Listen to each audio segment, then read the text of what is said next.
Bonjour. Dans cette vidéo, je vais rentrer un petit peu plus dans les détails de ce que c'est que le CPTSD, donc le syndrome de stress post-traumatique complexe, en comparaison avec le stress post-traumatique simple. Donc ça correspond à ce post-là que j'ai imprimé en noir et blanc, que vous retrouvez dans mon blog, dont je mettrai le lien dans la description de la vidéo. Je vais essayer de me référer un petit peu plus à mes notes, parce que, comme vous savez, je ne me trouve pas très claire à l'oral. Donc, le PTSD, donc syndrome de stress post-traumatique simple, dont on parle par exemple pour les vétérans de guerre traditionnellement, il s'agit d'un ensemble de symptômes survenant suite à un événement traumatisant que l'on a vécu ou dont on a été témoin. Il existe 4 grands groupes de symptômes. Donc, dans la vidéo précédente, je l'ai déjà un petit peu évoqué, mais j'en ai évoqué que 2. Donc, le premier, c'est l'évitement. L'individu va éviter de se retrouver dans une situation similaire à l'événement traumatisant ou même éviter tout ce qui lui fait penser à l'événement ou à l'expérience.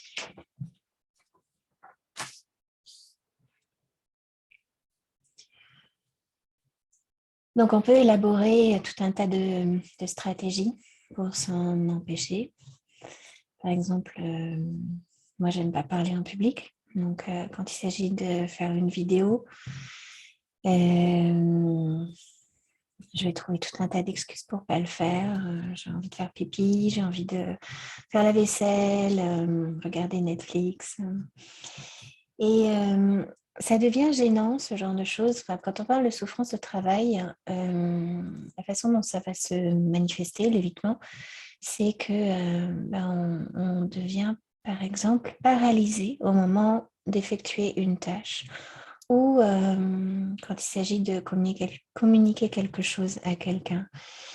Pour moi, par exemple, comme j'étais dans l'administration, je travaillais sur un poste administratif avant, j'ai développé une sorte de phobie de l'administration. Je ne sais pas si vous vous souvenez de ce ministre-là qui ne payait pas ses impôts et qui a invoqué une phobie de l'administratif, du travail administratif. Et moi, je paye mes impôts, mais je peux comprendre ça parce que c'est pareil, à chaque fois que je dois mettre mon nez dans mes papiers, l'administratif, c'est juste... je vais avoir envie de... Je sais pas... surtout, ce que j'observe dans ces moments-là, c'est que tout d'un coup, je suis très, très fatiguée. Et j'ai qu'une envie, c'est d'aller dans mon lit et de dormir. Bon, ça, c'est un exemple, mais on peut avoir d'autres réactions d'évitement, éviter de passer à un endroit en particulier où on a vécu une expérience difficile, par exemple. Le deuxième groupe de symptômes consiste à refaire l'expérience sous une autre forme. C'est là qu'on a des cauchemars, des flashbacks, des pensées intrusives. Parfois, on a des pensées terrifiantes qui s'imposent à nous et qui ne correspondent pas de manière directe à ce qu'on a vécu, mais qui sont vraiment assimilées. Ce qui caractérise un de ces phénomènes, c'est que le sujet revit les choses sur les plans émotionnels, neurologiques et cognitifs, comme si ça se produisait de nouveau. Donc, même si les images qui se présentent ne sont pas exactement les mêmes que ce qu'on a vécu, on va réagir émotionnellement de la même manière au niveau neurologique, au niveau cognitif et physique d'ailleurs. Parce que, par exemple, on peut avoir le cœur qui commence à battre plus fort. On peut sentir une tension musculaire, en fait, comme si ça se produisait de nouveau. Et par exemple, on peut aussi se sentir paralysé. On doit faire quelque chose, on pense, ça nous fait penser à quelque chose qui fait référence à l'événement qui nous a mis dans un état de sidération et on va se retrouver à nouveau dans un état de sidération, donc paralysé sans raison apparente. Et c'est une façon de revivre les choses, même si on ne comprend pas exactement à quoi ça fait référence. Ça peut être très déstabilisant parce que la situation réelle, observée, présente, en fait, ne justifie pas une telle réaction la plupart du temps. Ce qui complique les choses, c'est que quand on remarque ce type de symptômes, donc je reviendrai sur les autres réactions traumatiques, mais ce qui complique les choses, c'est que quand on vit ce type de symptômes, on peut avoir l'impression de devenir fou, de perdre la tête, de ne pas être normal. Et ça n'aide pas si on n'identifie pas qu'il s'agit d'une réaction traumatique, d'ordre traumatique. Donc si vous avez vécu, par exemple, un harcèlement moral au travail, ou pour les soignants là, qui sont sur le front du Covid, des mois et des mois et des mois de situations très adverses, les réactions que vous allez avoir par la suite, c'est complètement normal. Comme je dis dans le titre de mon post dont je suis en train de vous parler, c'est que c'est une réaction normale à une situation anormale, ou tout du moins une situation perçue comme anormale, une situation qu'on n'est pas en mesure de gérer avec qui on est et les ressources auxquelles on a accès.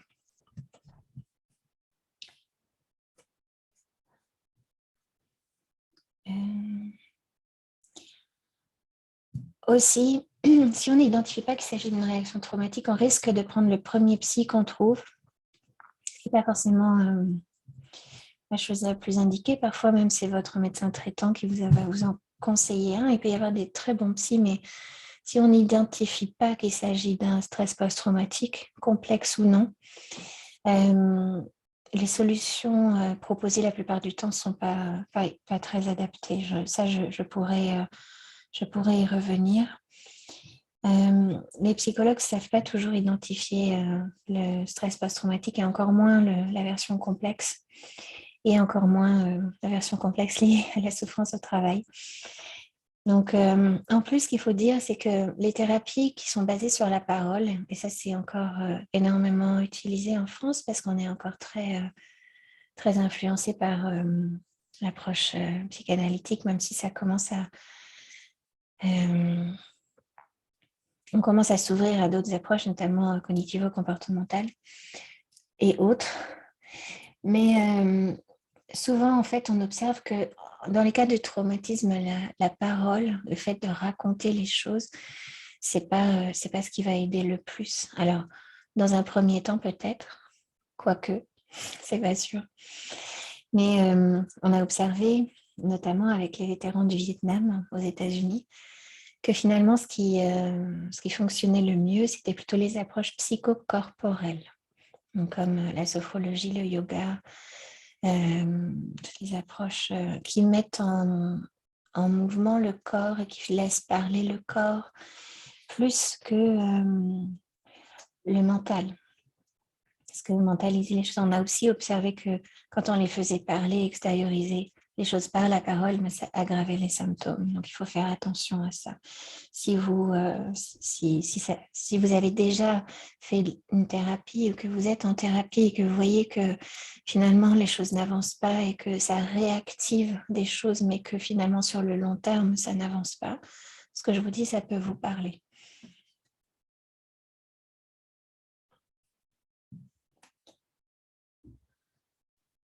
Aussi, ce que j'ai noté, c'est que si on a plutôt affaire à un CPTSD, donc la version complexe, et que rien de très impressionnant n'est identifié comme étant traumatisant, on peut vraiment se tromper d'approche. Et il n'est pas rare que ni le médecin ni le psy orientent le patient de la bonne manière.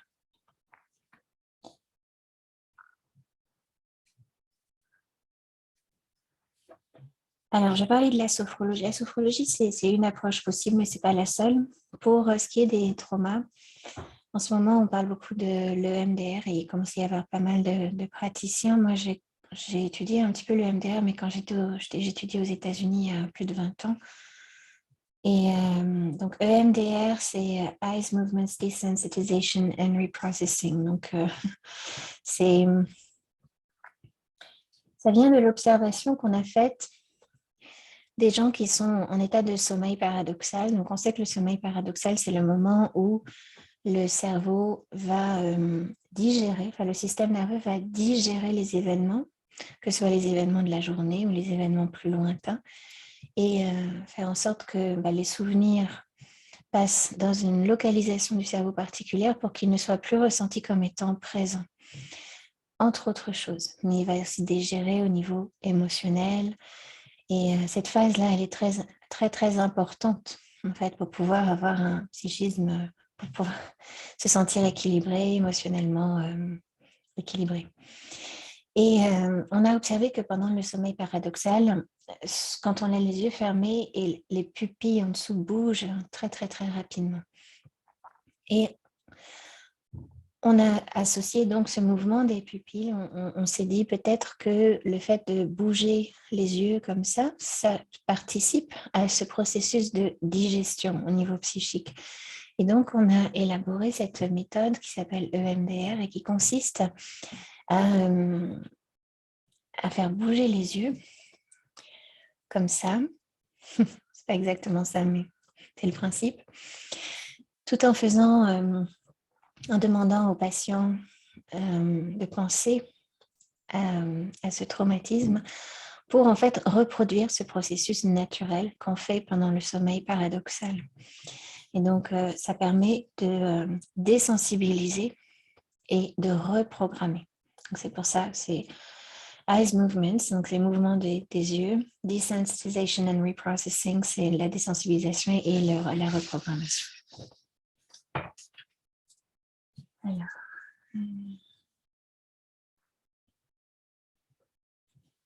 Ce qu'il faut comprendre par rapport au traumatisme, c'est que ce n'est pas stocké au même endroit dans le cerveau.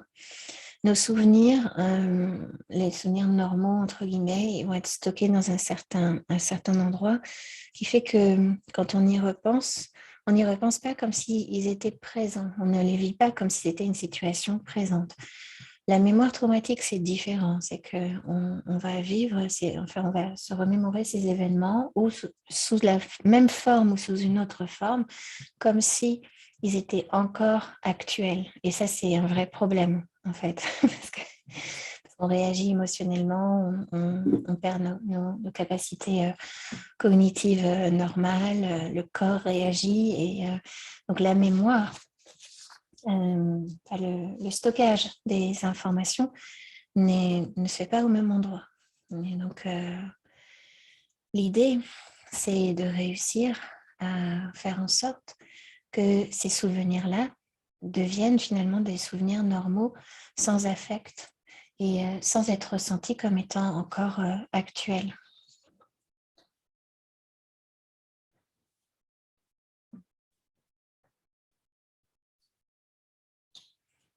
Donc, ce sur quoi j'insiste par rapport à tous ces symptômes-là, c'est qu'il s'agit d'une réaction normale à une situation anormale, ou en tout cas perçue comme étant anormale et ingérable, compte tenu des ressources qu'on peut mettre en œuvre à ce moment-là.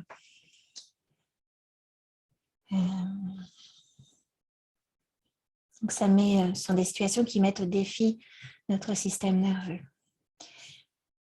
Alors, l'autre écueil, quand on a ce type de symptômes, c'est d'aller voir le médecin ou à la pharmacie et prendre des médicaments de type anxiolytique ou des somnifères, ou alors de boire de l'alcool, j'entends, ou de fumer, en fait, tout ça pour en fait induire un état différent, parce que souvent, quand on souffre d'un stress post-traumatique complexe ou non, on a des réactions, on est, en anglais, on dit triggered, c'est activé, mais c'est comme si quelque chose nous fait penser à un événement traumatisant, qu'on en ait conscience ou non, ou alors ça se déclenche de manière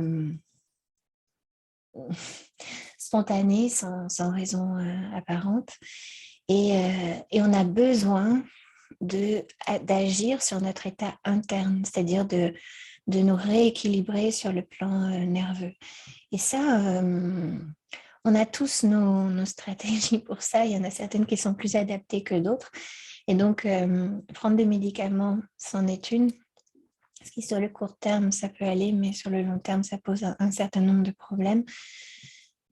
L'autre possibilité, c'est de boire de l'alcool, de fumer, pour les gens qui ont besoin de se calmer, souvent ils fument. Et puis évidemment d'autres choses illicites ou plus ou moins légales. Et il y a plein de façons. Il y a des façons tout à fait saines hein, de se réguler. Mais par exemple, l'addiction aux écrans, c'est aussi une façon de modifier son état interne pour arriver à un état plus supportable.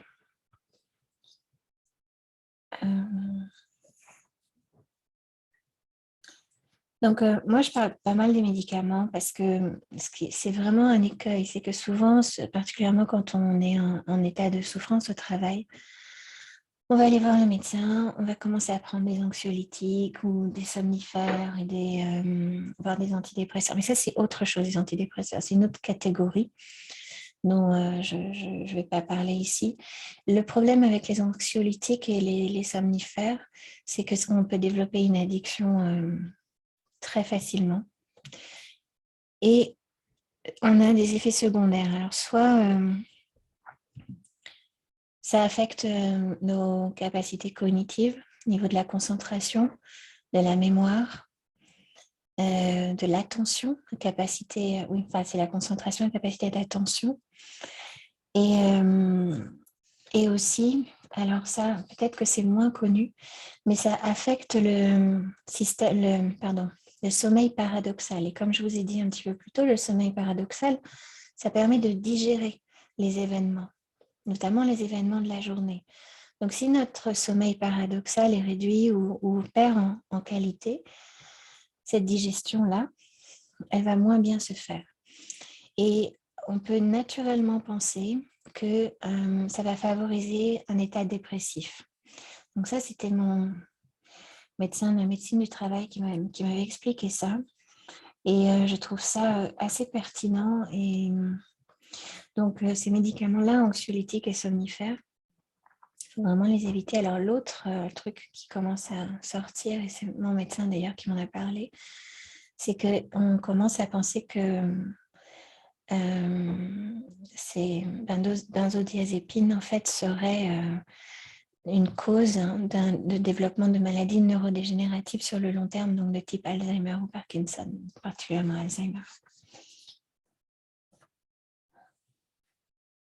Donc, quand les symptômes apparentés au PTSD ne sont pas adressés de manière appropriée, ça peut devenir vraiment handicapant et occasionner une grande souffrance tant morale que physique quand le corps se met à exprimer ce mal-être à son niveau. Donc, mal-être psychologique, mal-être psychosomatique et effets secondaires des traitements, comme ce que je viens d'évoquer. Donc, le risque que tout ça fasse boule de neige est très important. Et la vie est vraiment plus du tout la même après, une fois que le système nerveux s'est déréglé. Excusez-moi, je vais mettre sur pause.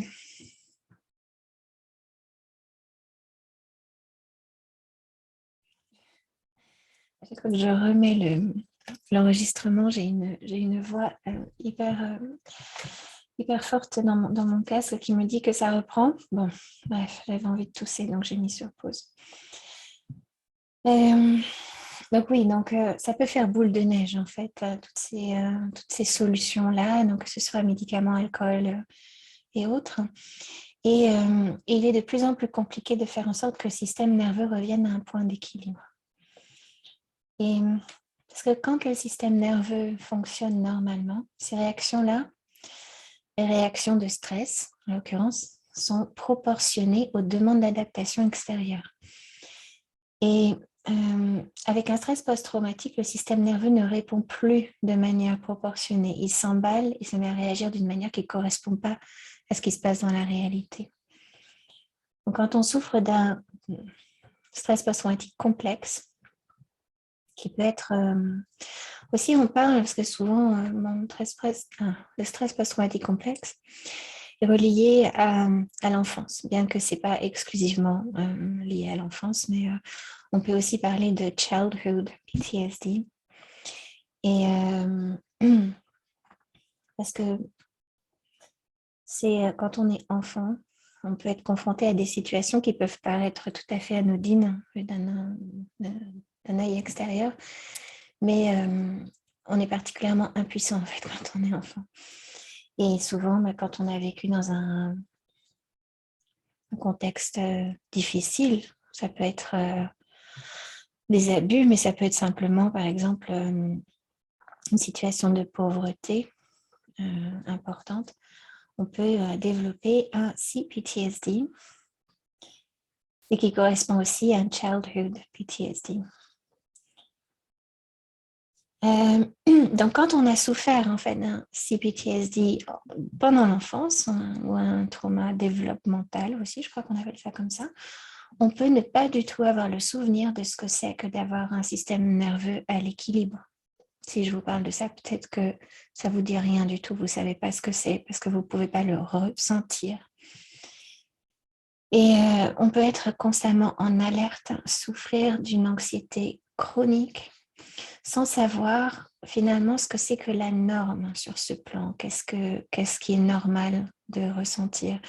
Et des gens, la norme pour eux, c'est la souffrance, c'est l'anxiété permanente, c'est l'hypervigilance, c'est la peur, etc. Mais c'est pas ça la norme. Tout ça, c'est normalement le stress se déclenche quand il y a un besoin, c'est-à-dire que le système nerveux enclenche un stress pour pouvoir faire face à une situation et ensuite on revient à un état de calme. Et l'état de calme, c'est ça la norme.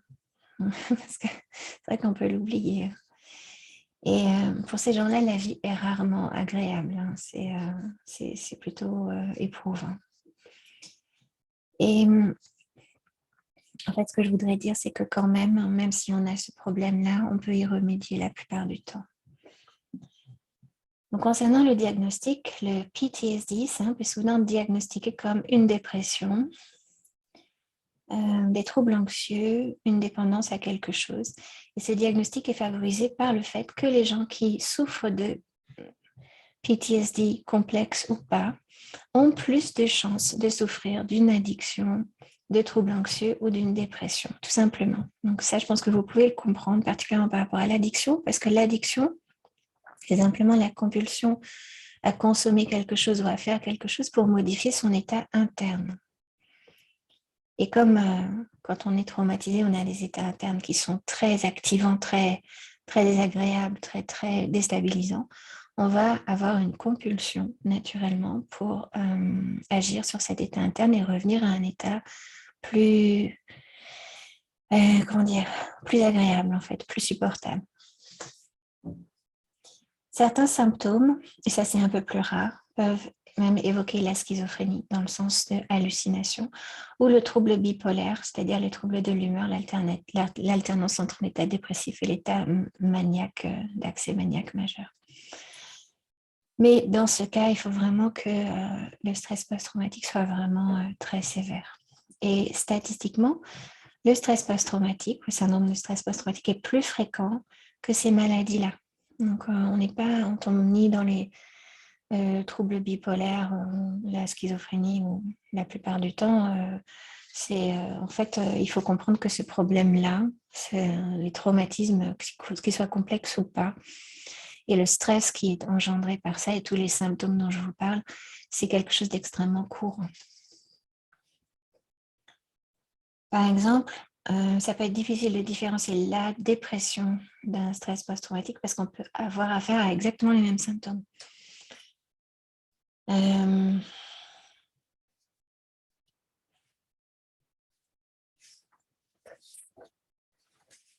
Donc moi, ce sur quoi je focalise pas mal mon attention, c'est que j'essaye de faire le lien entre ce syndrome de stress post-traumatique complexe avec la souffrance au travail. Parce qu'on est très, très nombreux. Moi, j'ai été dans cette situation-là pendant plusieurs années. Et donc, je l'ai étudié à titre personnel, ça m'intéresse beaucoup. Et en fait, donc, quand on pense à un traumatisme, on pense à la vie, à notre vie qui est en danger ou la vie d'un proche qui serait en danger. Et on ne pense pas forcément au travail parce que le travail, c'est normal. Après tout, Tripalium, en fait, on n'est pas censé toujours être heureux au travail. D'ailleurs, la plupart des gens ne sont pas vraiment heureux au travail. C'est un petit peu malheureux, mais c'est comme ça. Et quand les enjeux sont forts au travail, quand il s'agit de survie, par exemple, en cas de licenciement, ou même juste du maintien d'un statut social ou la qualité de l'éducation des enfants, on peut développer des symptômes de stress post-traumatique si le poste est effectivement menacé. Ou peut-être simplement si vous ressentez une menace sur votre poste. Par exemple, ça peut donner lieu à des insomnies, à des problèmes d'endormissement. À ce sujet-là, je vais vous mettre un lien vers un programme que j'ai créé, un programme de sophrologie pour les personnes qui ont du mal à s'endormir parce qu'ils sont trop stressés ou anxieux. Mais si par exemple vous avez peur pour votre poste, ou même simplement que vous avez peur d'être déclassé, ça peut être parce que la mort c'est une chose, la pauvreté c'est une chose et la mort sociale c'est aussi un truc très... On n'y pense pas nécessairement souvent, mais la possibilité de l'humiliation, par exemple dans le domaine professionnel, ça peut être quelque chose de très très perturbant. Donc tout ça, en fait, ça peut donner lieu aux mêmes symptômes, l'évitement, l'hypervigilance, les cauchemars, etc. Voilà. Donc au travail, quand on ressent que notre gagne-pain est en danger, on peut développer les mêmes symptômes que chez quelqu'un qui a vécu une situation qui met sa vie en danger. Et pour ma part, je pense que la question de l'existence sociale, la peur de l'échec et la façon dont ça pourrait être perçu par les autres, la famille et même les collègues peut jouer également un rôle important, même si ce n'est pas relié à la survie de manière directe. Okay. Donc, je vais vous remettre le lien vers mon blog, parce que par écrit, je pense que je suis meilleure. Et vous trouverez aussi donc, le lien vers le programme de sophrologie que j'ai créé pour ceux qui ont du mal à s'endormir à cause du stress et de l'anxiété. Sachant que ça ne traite pas seulement des problèmes d'endormissement, parce que le protocole que j'ai filmé, donc, que vous pouvez faire en direct avec moi sur 6 semaines, il a surtout pour vocation à réduire l'anxiété pendant la journée pour pouvoir permettre un meilleur endormissement le soir. Voilà, donc j'ai terminé pour cette vidéo pour aujourd'hui et je vous remercie de m'avoir écouté et je vous dis à bientôt.